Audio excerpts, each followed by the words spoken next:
በጣም ሙድ ይዞብኝ ተጫውቶብኝ ነው የመጣሁት። እንዴ ሰገጠ ምናምን ተብያለሁ እና እንደ መሰገጥ ደስ የሚል ነገር የለም ብራዘር። ስለዚህ መጥፎ ሐሳቦች ትሰግጥባቸዋለህ። በቃ አትሰማቸውም ነው ገባችሁ? አትሰማቸውም። በቃ ድድብ ትልባቸዋለህ። በመጀመሪያ ደረጃ እኔ ከልጅነቴ እስካሁን ድረስ በኢትዮጵያ ኦርቶዶክስ ተዋሕዶ ቤተክርስቲያን ስር ነው የምገኘው። የቀየርኩትን ሃይማኖት የለም፣ የምቀይርበት ምክንያት የለም። ኩላሊቴን የምሰጠው ለጠቅላይ ሚኒስትሩ ብቻ ነው ካለ አንድ ግለሰብ መብቱ ነው። ዋናው ጥያቄ ግን ጠቅላይ ሚኒስትሩ ያንተን ኩላሊት ይፈልጋሉ ወይ?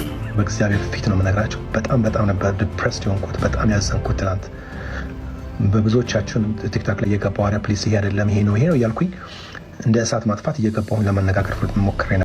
ሰላም እንደምን አላችሁ? ሁላችሁም በያላችሁ በሰላምታ ይድረሳችሁ። እንግዲህ ሰሞነኛና እጅግ በጣም አነጋጋሪ ከነበሩ ጉዳዮች ለእናንተ የተወሰኑትን ሀሳቦች መረጥ አድርጌ በቪዲዮ ይላችሁ ብቅ ብያለሁኝ። ጥሩ ቆይቶችን አብረን እናደርጋለን። አዶና ላይ የተነሳው ተቃውሞ ዙሩ እየከረረ ይመስላል። ፓስተር ቸሬ ደግሞ ስግጥ የሚሉን ቻሌንጅ ተቀላቅሏል። እንግዲህ ቃል በቃል ተሰሙታላችሁ። ሰሞኑ ላይ በጣም አነጋጋሪ የነበሩ የተለያዩ ርዕሰ ጉዳዮች ነበሩ። ከነዛም ርዕሰ ጉዳዮች የተመረጡትን ለእናንተ ይዤላችሁ ብቅ ብያለሁኝ። እስቲ ወደ አሳዛኙ ክስተት እንሂድና ወደ ሌሎች መረጃዎቻችን እንሄዳለን። አብራችሁን ቆዩ። ከጠቀማችሁ ምናልባት እስቲ ትዝብት ልንገራችሁ። ልጁ ናት እዩዋት እንዴት እንደምታለቅስ። በእርግጠኝነት የ8 ዓመት ልጅ ብትሆን ወይ የ9 ዓመት ልጅ ብትሆን አባቷ ሞቶ በጣም እያለቀሰች ነው። ኮሜዲያን ወንዶሰን አውራሪስ ይባላል።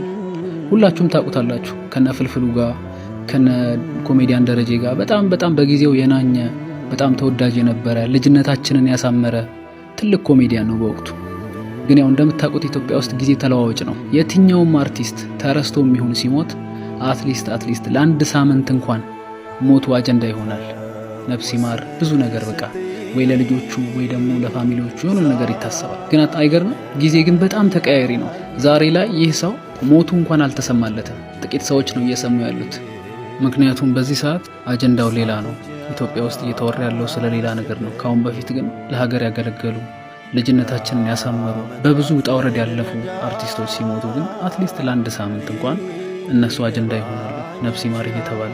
ግን በዚህ ሰዓት አሁን ላይ ኢትዮጵያ ውስጥ አጀንዳ እየሆነ ያለው ሌላ ነገር ነው።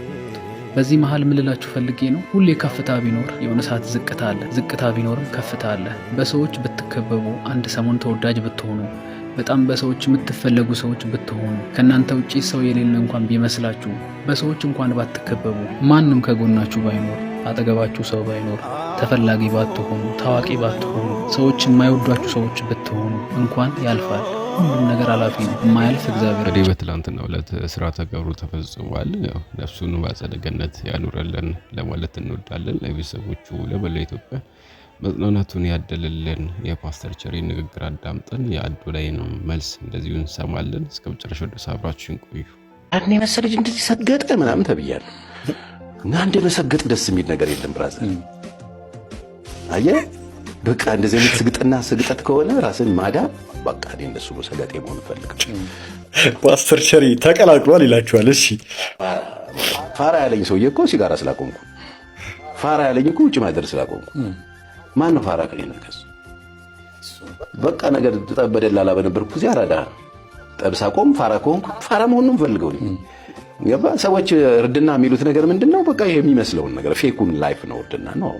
እኔ አራዳ መጀመሪያ ዳር የሚሄድ ነው ለኔ አራዳ። ጥግጥጉን የሚሄድ ጠላጥላውን የሚሄድ ጠብን የሚፈራ ችግሮችን የሚሸሽ ነገርን የሚፈራ ከነገር ነፃ የሚሆን ቤቱንና ቤተሰቡን ራሱን ከችግር ከወንጀል ነፃ ለማድረግ የሚኖር እሱ ነው ለኔ አራዳ።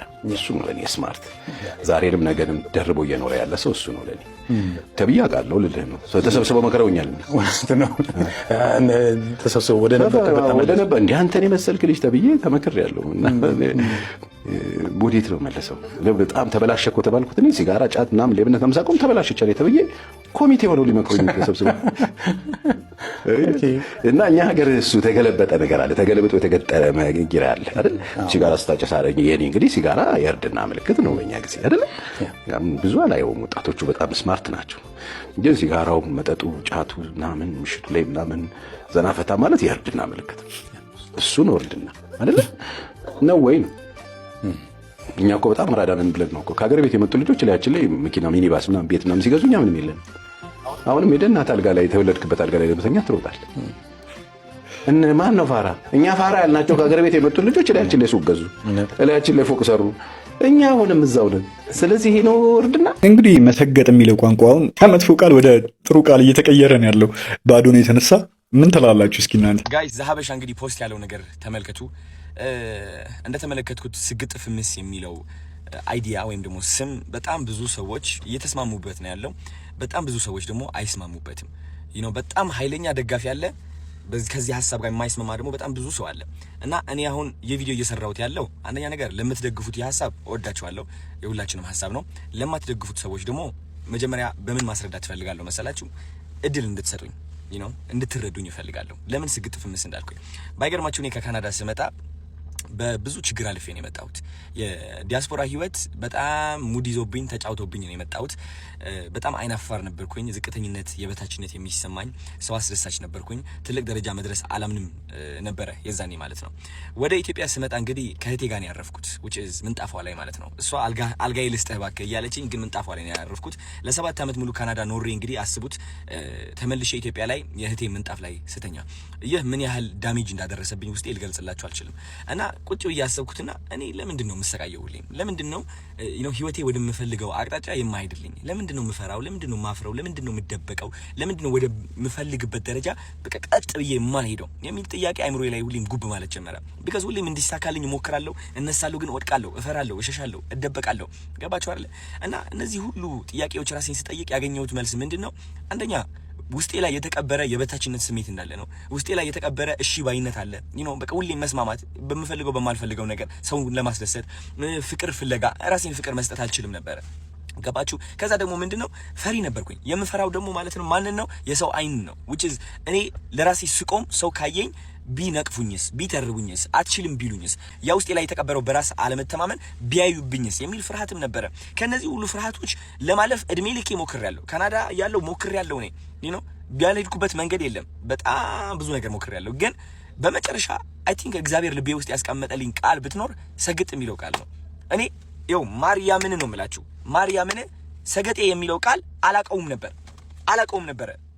በማርያም ስም እየማልኩኝ ነው ያለሁት። አላቀውም፣ አንብቤው አላቅም፣ ከየት አባቱ እንደመጣ አላቅም። ይሄ ቃል ትርጉሙን ስለማላቀው ነው ደፍሬ የተናገርኩት ብዬ አስባለሁ። ግን ሰገጤ የሚለው ቃል ልቤ ላይ አረፈ። ከዛ ሰግጥ ብዬ ቪዲዮ ለቀኩኝ። ይህ ቃል ምን ያህል ኃይል እንዳለው አላወቅኩኝም። ምን ያህል ሰዎች እንደሚቀሰቅስና እንደሚያነቃቃ አላወቅኩኝም። ግን እቺ ቃል ምን አደረገችኝ መሰላችሁ? የውስጤ ፍርሃት ሸፈነችው፣ አሸነፈችው። የውስጤ በራስ አለመተማመን አሸነፈችው። እቺ ቃል ምንድነች? ከየት ነው የመጣችው? ማን ነው የሰጠኝ? ለካ ሰገጤ ማለት አይ ቲንክ ፋራ ነው መሰለኝ። ገባችሁ? የዛኔ ነው ሆኜ እያሰብኩት ያለው ሰገጤ ማለት ፋራ ማለት ነው። ከዛ ይህ ቃል በመጠቀሜ ምክንያት በጣም ብዙ ሰዎች አዲስ የሆነ ብሬክ ትሩ ይባላል፣ አዲስ የሆነ አስተሳሰብ መገንባት እየጀመሩ እንደሆነ ተመለከትኩኝ። which is አይናፋር የነበረው ደፋር መሆን ጀመረ። ፈሪ የነበረው አለመፍራት ጀመረ። ባይዘ ወይ አለመፍራት ስላችሁ ለዓላማ መቆም ነው። አንዳንድ ሰዎች ለዓላማቸው መቆም አይችሉም። የሚፈሩት ተረባን ነው። ባይዘ ወይ ኦኬ፣ የሚፈሩት ተረባን ነው። ኦኬ፣ እሱ ነገር እቺ ቃል ይህ ሁሉ ነገር እየቀየረ እንደሆነ ታዘብኩ። ከዛ እነዚህ ሁሉ ሰዎች ሲቀየሩ ሳይ እኔም ለራሱ ማስተንተን ጀመርኩኝ። ይህ ሰግጥ የሚለው ነገር ምንድን ነው? ምን ያህል ኃይል ቢኖረው ነው የሰው አይምሮ እንደዚህ እየቀየረ ያለው? ለካስ እንደ አንድ ኢትዮጵያ በጣም የሚያጠቃን ነገር ምንድን ነው? ዩሊንታ ነው። ዩሊንታ በጣም ያጠቃናል። ጎረቤቴ ምን ይለኛል የሚለው አስተሳሰብ በጣም ያጠቃናል። እድሜ ልካችን ሰነፍ እንደሆን ከተነገርን ወይም ደግሞ አይናፋር እኮ ነው ልጄ እንትን እኮ ነው እየተባልን አድገን እዚህ ደረጃ ደርሰን ያ ማንነት ተቀርጾ ያድጋል። አይናፋር ነኝ እኔ በራሴ አልተማመንም ያን ያህል ቆንጆ አይደለሁም የሚለው ማንነት ተቀርጾ ያድግና እዚህ እድሜ ላይ ስንደርስ ተደምድሞ እውነታችን ሆኖ እናገኘዋለን። አንፈልገውም እኮ ገባችሁ? ከዚህ ማንነት የምንወጣበት መንገድ ምንድነው? መሰገጥ ነው። በመሰገጥ ነው፣ በመስራት ነው። መሰገጥ ስላችሁ እያወቀው እያለ እድሜ ልክህ እኮ ፈሪ እንደሆንክ ታውቀዋለህ። እድሜ ልክህ አይናፋር እንደሆንክ ታውቀዋለህ። እድሜ ልክህ ቆንጆ አይደለሁኝም ብለህ አስበህ የኖርክ ሰው እንደሆንክ ታውቀዋለህ እኮ። ግን ለነዚህ መጥፎ ሐሳቦች ትሰግጥባቸዋለህ። በቃ አትሰማቸውም ነው። በቃ ገባችሁ? አትሰማቸውም። በቃ ድድብ ትልባቸዋለህ። which is ወደ ሁለተኛ ቃላት ልመጣ ነው። በጣም ብዙ ሰው ያናደደው ብዬ ማስበው ለምንድን ነው ህዝቡን ደድብ የምትለው? ደድብ ወይ ህዝብ ምንድን ነው የሚያደርገው? ደድብ ያልኩት እኔ ዝም ብላችሁ የጅል ስራ ስሩ እያልኩኝ አይደለም። የምትደድበው በነዛ መጥፎ ድምጾች ነው። መደደብ ማለት አለመስማት አይደለ? ደደብ ማለት ተኮርኩሞ ተነግሮ ማይሰማ አይደለ እንዴ? አዎ፣ እነዛ ሐሳቦች ናቸው እኛ እየኮረኮሙ ወደ ማንፈልገው ህይወት የሚመሩ። ወደ እፍረት፣ ወደ ቁጭት፣ ወደ ስቃይ፣ ወደ ብቸኝነት፣ ወደ የበታችነት ስሜት የሚመሩን እነዛ መጥፎ ሐሳቦች ናቸው። ከነዛ መጥፎ ሐሳቦች የምንወጣው ደግሞ ከደደብንባቸው ነው። አልሰማህም ካልናቸው ነው።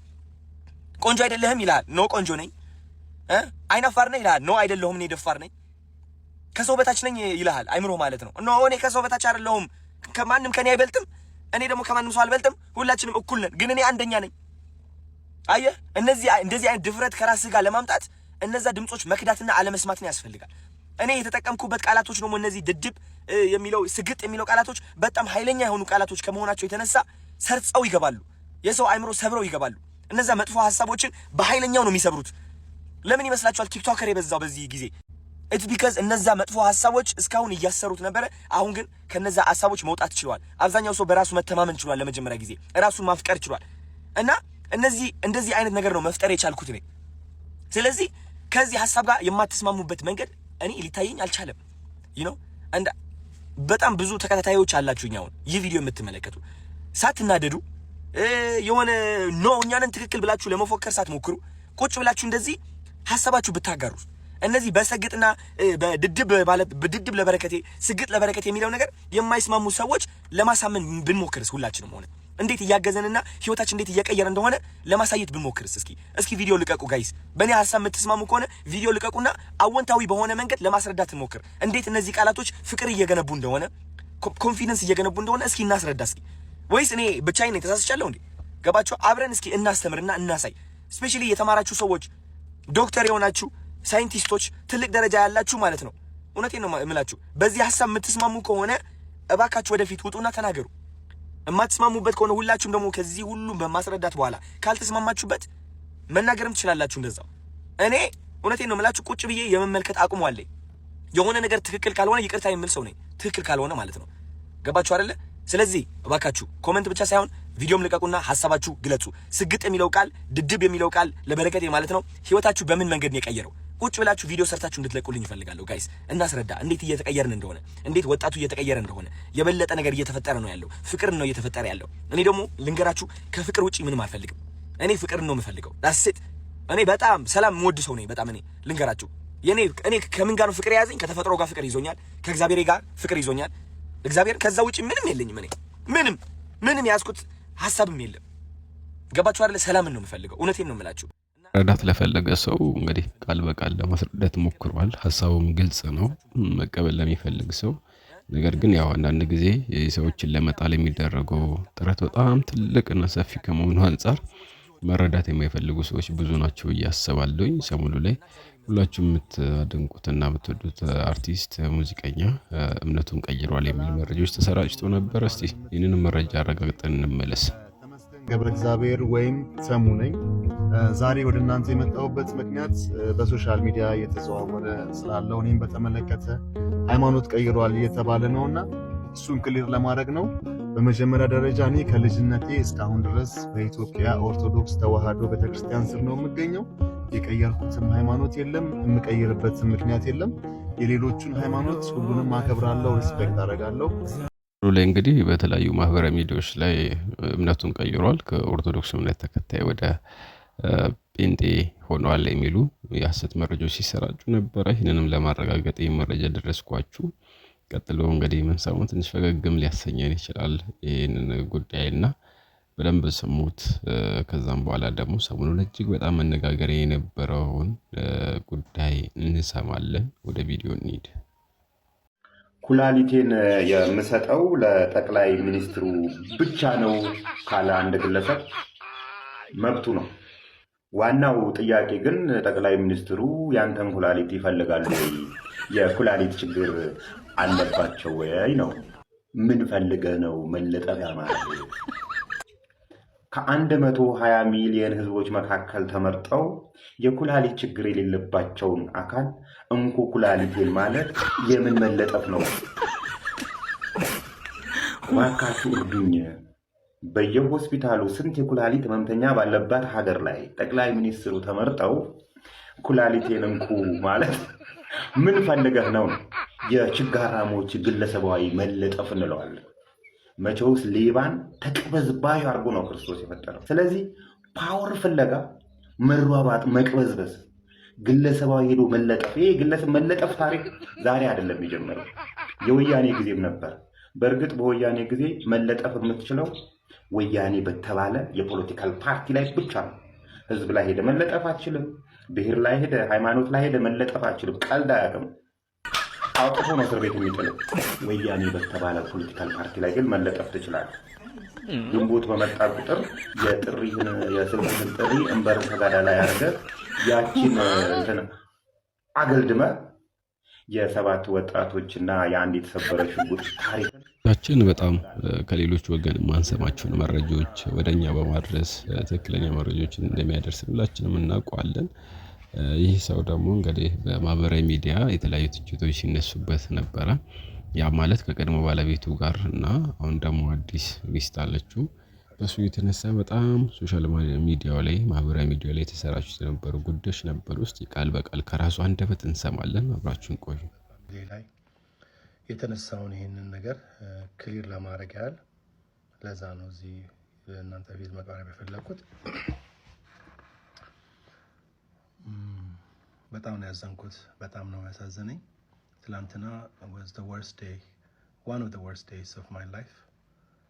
ምክንያቱም የልጆቼን እናት ፋሲካን በሚገርም ሁኔታ ሰዎች እያቀነባበሩ የቲክታክ መነጋገሪያ ስላደረጓት በጣም አዝኛለሁ። ስለሱ መልስ ለመስጠት ያህል ነው። እኔና ፋሲካ ሰፕሬት ካደረግን ኦልሞስት 2 ዓመት አልፎናል። በተለያየንም በኋላ ሰፕሬት ካደረግን በኋላ ኦልሞስት within 3 weeks or so 3 months or so በኋላ ወደ ቲክታክ ውስጥ ራሴ ገባው ማለት ነው። ጆይን አረኩኝ ማለት ጆይን ስላችሁ መጠቀም ጀመርኩኝ። ከዛ በፊት ነበረኝ አካውንት። ቲክታክንም በጣም የምፈልገው አይነት ፕላትፎርም አልነበረም። በጣም ማልወደው አይነት ፕላትፎርም ነበር ከብዙ ነገሮች አንጻር ማለት ነው። ይህንንም እንዳውም አንዱም ከልጆቼ እናት ጋርም ልንለያይም ምክንያት የፈጠረው አንዱም ምክንያት እሱ ነበር። ባይ ዘ ዌይ ሶሻል ሚዲያ አጠቃቀምን በተመለከተ ማለት ነው። እና በዛ የተነሳ ቲክታክን ያን ያህል ኢንትረስትም ውስጤም አልነበረም። ሳላቀው ነው ብቻዬን ቁጭ ብዬ ስጎረጉር በቲክታክ ውስጥ ራሴን ያገኘሁት። እና እዛም እንድቆይ የሚያደረገኝ ምንድነው ሰዎች መተዋወቅ ጀመርኩኝ። ብዙ ህዝብ በቃ ማላቀው ሰዎች ምናምን እና በቃ ፋሚሊ የሚመስሉ ሰዎች ማግኘት ጀመርኩኝ። ከዛም ነገሩ እየባሰ ሄዶ በጣም በብዙ ሰዎች መተዋወቅ ሲጀምር ይህንን ኦፖርቹኒቲ ተጠቅሜ ለምን እንደ ወንጌል መስበኪያ ነገር አላረገውም በማለት እዛ ውስጥ ሰዎች በቃ እግዚአብሔርን ቃል ሼር አረግ ነበር። ብዙዎችም ታውቁታላችሁ። ጥያቄና መልስ እየጠየቅኩኝ መንፈሳዊ ጥያቄዎች ባይብል ውስጥ እየጠየቅኩኝ መዝሙር እየከፈትኩኝ በዛ ራሴን በቃ ቢዚ ማድረግ እንደ ኦፕሽን ተጠቅሜበት ነበር እዛና that's how I got involved with TikTok። እንደውም የቤተክርስቲያናችን ፓስተር እንደዚህ አይነት መረጃ ደርሶኛል ቲክታክ ላይ እንዳለ ምንድነው ነገሩ በሚለኝ ጊዜ ያው ቅድስና ለእግዚአብሔር ነው። ቅድስና ለእግዚአብሔር ነው። ሰው ቲክታክ ላይ አይደለም ሌላም ቦታ ላይ ኃጢአት ውስጥ መግባት ይችላል ከፈለገ። ግን እኔ የማመልከው የልጅነት አምላክ ስላለኝ እንዲህ አይነት ደግሞ ጋጠ ወጥነትና ወርደት ያለው ላይፍ ስታይልም ስላላደኩበት ስለማላቅ እሱ ባደር አላረገኝም። ነገር ግን እግዚአብሔር ቃል ለፓስተርም የነገርኩት ብርሃን በጨለማ ውስጥ ያበራል ተብሎ ተጽፏል። ስለዚህ ጨለማ ውስጥ መብራት ያለብን እኛ ነን። እግዚአብሔር ቃል እንደሚናገረውና በመጥፎ ቦታ ነው እንኳን ቢባል በዛ ውስጥ ወንጌል መስበክ አለብን ወይ ደግሞ ራሳችን በኑሯችን ሰዎችን ማስተማርም እንችላለን በሚል መንፈስ ነበረ እዛ የገባሁበትና የቆየሁት ቲክታክ ላይ ማለት ነው።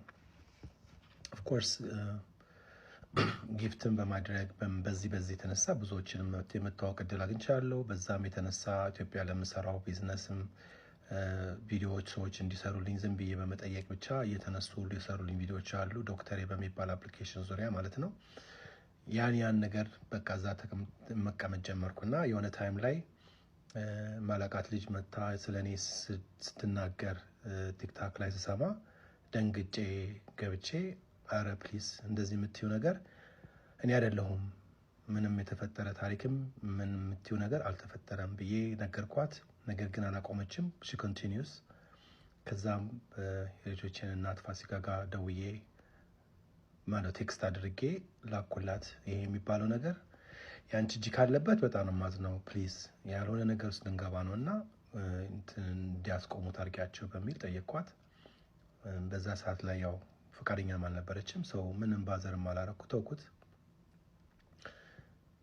በዚህ ዙሪያ ያው ብዙ ሰው የሚለውን አለ። እኔ በጣም ነበረ ዲስአፖይንትድ የሆንኩት። ለምን ራሴን በዛ በሚባለው አይነት ማንነት አይደለም ራሴን የማየ ነበረው። ሞር የእግዚአብሔራዊነትን መንፈሳዊነትን ነበር ሞር እያስተጋባው የነበርኩት። ግን የተሰጠኝ ስምና ምሳሌ በጣም ሮንግ ነገር ነበር። እሱ በጣም ህርት አድርጎኝ ነበር። ነገር ግን ልጅቷ ማቆሟን ሳይ በቃ ለምን ብዬ ነው ማንም በዚህ ነገር ላይ እንትን አይለኝም በሚል በእልህ ውስጥ ተመልሼ የገባውና እንዳፈለኩኝ ማድረጌን ቀጠልኩ ማለት ነው። እና እግዚአብሔር ስለሚያቀኝ ልቤን ስለሚያቅ ምንም አላፈራሁም። ምንም ማስፈራኝም ነገር አልነበረም። ይሄ ነገር ኮንቲኒው አድርጎ የዛሬ 2 ወር አካባቢ ነገሮች እንደዚሁ መቀሳሰር ጀመሩ ማለት ነው ተመልሶ። ያን ጊዜ እንደዚህ ድጋሜ ወደ ፋሲካ ገብቼ እንደዚህ እየተባለ ነው ፕሊዝ ይሄን ነገር ማስቆምችው አንቺ ነሽ ማንነቴን ብቻ እንትን አድርጊ፣ አይ ቢሰርቡኝስ ምናምን የሚል ፍራቻው ነበረባት። አይ አንደርስታንድ። ምክንያቱም እኛ በዚህ ስድብ ምናምን ነገር ስላላደግን ስለማናውቀው ለመቀበል ይከብዳል እና አልተጨንኳትም። በዛ ነገር ሄድን ማለት ነው። እና ከዚህ በኋላ አይ ቲንክ ከዛ በፊት ይሄ ነገር በመደረጉ በፊት ከሜላት ጋር ተዋውቀን በቅርብ እንደ ጓደኝነት ተዋወቀን። እሱንም ሜንሽን አድርጌላታለሁ። ፋሲካም ሽናውስት ምንም ሂስትሪ አዲስ ነገር አይደለም። ላይፍ እንደተጀመረ ነው። የኔና የእሷ ጓደኝነትና መተዋወቃችን በደንብ ገልጾ ነው እንጂ እሷ ቀምታኝ ተቀማምቶ ምናምን አለ አሁን ቲክታክ ላይ እንደሚባለው ማለት ነው። እና በጣም የሚያሳፍር ነው። እኔ ሰው ዝም ብሎ አንስቶ የሚወስደኝ ምቀማማ ሰው አይደለሁ። ትልቅ ሰው ነኝ። እሱ ያው እንዳልኳችሁ ለቲክታክ መነጋገሪያ ነው የተደረገው ማለት ነው። እና ከዛ ባሻገር አሁን እየተባለ ያለው በጣም ይህን ቪዲዮ ልሰራም ውስጤ የተነሳሳበት ዋናው ምክንያት ሜላት ከቀድሞ ባለቤቷ ጋር ከተከበረው ደራሲ ዶክተር ይስማዕከ ጋር የነበረውን ኢንተርቪው የዛሬ 4 እና 5 ዓመት አካባቢ የነበረውን ኢንተርቪው እቺ ሰው ወጣ እሷ ነች ሜላት ማለት ያው ወደ ቪዲዮ ማዳመጥ ትችላላችሁ። ከኤርፖርት ስመለስ መጥፎ ነገር ያው አየኋት ነገር ብሎ የተናገረውን ኢንተርቪው አዝፍ ሜላት እንደሆነች ተደርጋ ነበር የወጣችው እና ያ ነገር አስቆጥቷት ለዛ መልስ ነው የሰጠችው። ያ ደግሞ በዛ ጊዜ በነበረው የህይወት ጎዳና ውስጥ በቀድሞ ላይፍ ውስጥ የነበሩት ሴትዮ እንደዚሁ ልጇቸው ኢንፎልቭ ያደረገ ብዙ ግርግር የነበረባቸው ስለነበረ ለዛ መልስ እየሰጠች ነበር እንጂ ዳይሬክትድ ተደርጎ ፋሲካን እየተናገረቻት አልነበረም። ምክንያቱም እኔ ፋሲካን የማከብራት ሰው ነች፣ የልጆቼ እናት ነች። አደባባይ ላይ እንደዚህ መታ ማንም ሰው ሊያሰጣት የምትገባ አይደለችም። በጣም ነው ማዝነው፣ በራሴ ማዝናለሁ። እንደዚህ እሷ ወጣ እንደዚህ ስለተባለች ነገር ግን I tried my best actually ያ ነገር እንዳይደረግ፣ ግን ያው ሁኔታዎች ስላልፈቀዱ ሆኗል።